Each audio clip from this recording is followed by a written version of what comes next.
बिस्मिल्लाहिर्रहमानिर्रहीम। अस्सलामु अलैकुम मुअज़्ज़ज़ नाज़रीन, मैं आज आपके सामने फिर एक सबक आमोज़ वाक़े के साथ हाज़िर हूँ। ये वाक़या एक बादशाह का है कि एक दफ़ा एक बादशाह ने कुछ मांगने वालों को अपने महल में इजाज़त दी कि तुम आज सुबह से लेकर सूरज निकलने का जो वक्त होता है उससे लेकर मगरिब तक, जब सूरज ढल जाए उस वक्त तक तुम्हें इजाज़त है कि तुम मेरे महल से जो कोई चीज़ भी लेना चाहते हो ले जाओ, तुम्हें आज इजाज़त है। कुछ इसी तरह के मांगने वाले और भिखारी वहाँ हाजिर हुए और महल में चले गए, और उनमें जो ज़हीन थे और जिन्हें फ़िक्र थी अपने काल की, उन्होंने तो सामान जमा करना शुरू किया और उसे बांधना शुरू किया ताकि हम मगरिब होने से पहले अपने कल के लिए और जितनी आगे हमारी ज़िंदगी है उसके लिए सामान जमा कर लें। और कुछ ऐसे थे जो महल में गए और उसकी जो लज़्ज़तें हैं वो देखकर उन्हीं में मशगूल हो गए, वहाँ के खानों में मशगूल हो गए। और आप जानते हैं कि जिस तरह के महलों में जिस तरह की ऐश व इशरत का सामान होता है उसमें वो डूब गए। जो ज़हीन थे वो तो अपने उस फ़िक्र में लग गए कि जो मगरिब होने से पहले जो हमने लेकर जाना है वो हम बांध लें, क्योंकि हमने अपने कल का भी सोचना है। लेकिन जो बेपरवाह थे, जिन्हें जो गफलत में डूबे हुए थे, वो उसी ऐश व इशरत में वहाँ की जो उसकी लड़कियाँ थीं, कनीज़ें थीं, उनमें वो मशगूल हो गए, महल के खानों में मशगूल हो गए, महल की खूबसूरत चीज़ें देखने में मशगूल हो गए। और इसी तरह करते करते मगरिब हो गई।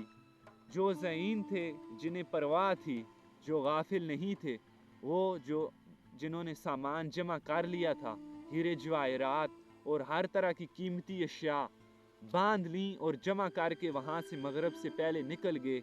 लेकिन जिन्होंने कुछ जमा नहीं किया था, वो जब मगरिब हुई तो उन्हें जब कहा गया कि अब तुम निकल जाओ, अब तुम्हारा वक्त हो गया है, जो मुकर्ररा टाइम तुम्हें दिया गया था वो ख़त्म हो गया है, अब जो तुमने जमा किया है वो ही तुम्हारे साथ जाएगा। जिन्होंने कुछ जमा नहीं किया था वो अब अफसोस उन्हें होने लगा कि शायद काश हम भी कुछ जमा कर लेते।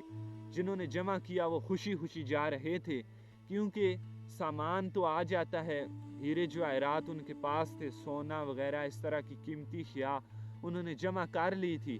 उन्होंने सोचा कि इससे तो हर चीज़ मिल जाएगी, लेकिन जो सिर्फ इसी गफलत में रहे कि उन्होंने खाने पीने को तरजीह दी और महल की जो सहूलियात और जो ख्वाहिशात उनकी थी उन्हें पूरा करने में लगे रहे। इस तरह मगरिब हो गई तो जब उन्हें निकालने का वक्त हुआ तो वो फिर अपने सरों को पीटने लगे कि ये क्या हुआ, हमने तो कुछ भी जमा नहीं किया, अब हम क्या करेंगे, अब वही फिर हमारा वही हाल होगा। इस शख्स ने ये किस्सा लिखा है, उसने आगे बड़ी खूबसूरत बात लिखी है कि हम दुनिया में इसी तरह हैं कि अल्लाह रब्बुल इज़्ज़त ने हमें यहाँ अमल करने के लिए भेजा है, अपनी इबादत के लिए भेजा है, ना कि ऐश व इशरत के लिए। हम सभी यहाँ आते हैं और इसकी लज़्ज़तों में खो जाते हैं और अपने कल के लिए अपना सामान नहीं करते। उस बादशाह ने जब उन्हें निकाला तो बड़े ही अफसरदा होकर निकले, जिन्होंने कुछ जमा नहीं किया था। उस बादशाह ने जब उन्हें निकाला तो वो बहुत ही अफसरदा और उदास चेहरे के साथ वहाँ से लौटे।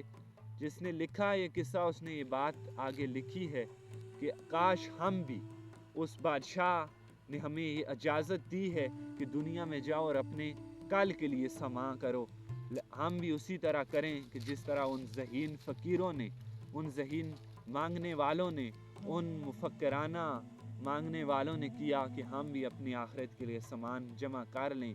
नहीं तो हमारा भी हाल उन्हीं फ़कीरों की तरह होगा कि हम अफसरदा इस दुनिया से लौट कर जाएंगे, ना हमें फिर हमारे पिछले याद करेंगे ना अगले याद करेंगे। जांदी वानी ढरोड़ा बने होते हाथ लांदे नहीं डरदे, जिन्हां लिए तू पाप कमाए किथे न आई तेरे कायदे। मियां मोहम्मद बख्श कह रहा है कि जिनके लिए आप सारी ज़िंदगी गुनाह कमाते रहते हैं वो आपकी कब्र पर फातिहा पढ़ने भी नहीं आएंगे। नाजरीन, ये था आज का हमारा सबक आमोज़ किस्सा। हमारी बात पहुँचाने का मकसद यही है कि हम दुनिया में अमल के लिए आए हैं, ना कि ऐश व इशरत के लिए। अगर हम आगे का अच्छा चाहते हैं तो ہمیں اس دنیا میں عمل کرنے ہوں گے، نہیں تو ہمارے لیے آگے پھر کوئی جگہ نہیں ہوگی۔ عمل سے زندگی بنتی ہے جنت بھی جہنم بھی۔ یہ نوری، یہ خاکی اپنی فطرت میں نہ نوری ہے نہ ناری۔ والسلام۔